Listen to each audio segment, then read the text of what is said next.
ज़रूरी नहीं है कि हर पेरेंट्स अपने बच्चे को सच्ची और अच्छी बातें समझाए। इसका मतलब ये भी नहीं कि पेरेंट्स अपने बच्चे को कुछ गलत बातें समझाना चाहते हैं। इरादा तो उनका वही होता है कि मैं अच्छी बातें समझाऊं, सच्ची बातें समझाऊं, लेकिन उनको खुद भी नहीं पता होता है कि सच्ची बातें क्या है और अच्छी बातें क्या है। जैसे कि मेरी मम्मी ये कहा करती थी कि मुसलमान बहुत अच्छे होते हैं बेटा, ये मरे हुए मुसलमान भी ना हिंदू की रक्षा करते हैं।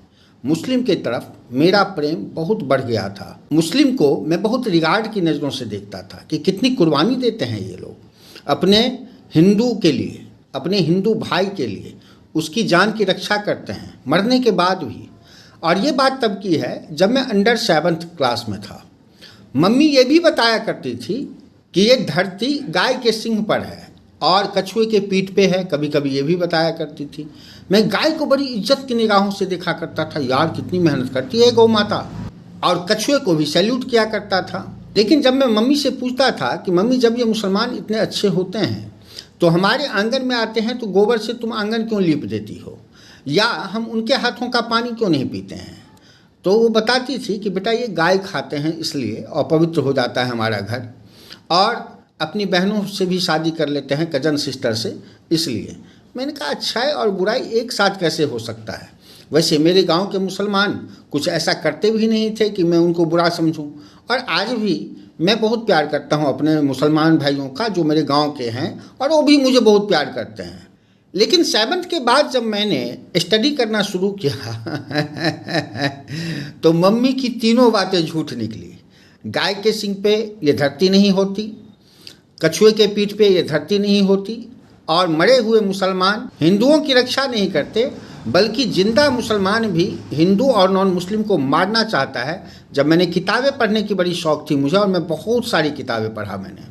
अब आप सोच रहे होंगे कि मैं आज ये अलग कहानी क्यों बताने लगा हूँ, तो पहले इस खंडिताइन की बात सुनिए।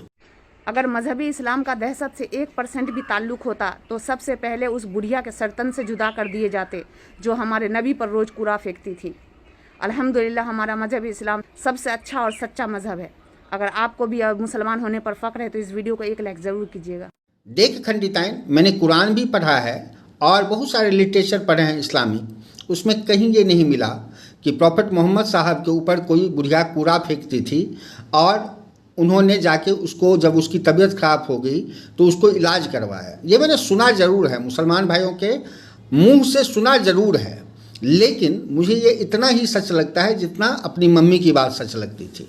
लेकिन मैं एक बात और कहूँगा, अगर हमारे प्रॉफेट मोहम्मद साहब ऐसे थे तो या तो तुम लोग मुसलमान नहीं हो या उनके रास्ते पे नहीं चल रहे हो, क्योंकि तुम्हें दूर जाने की ज़रूरत ही नहीं है।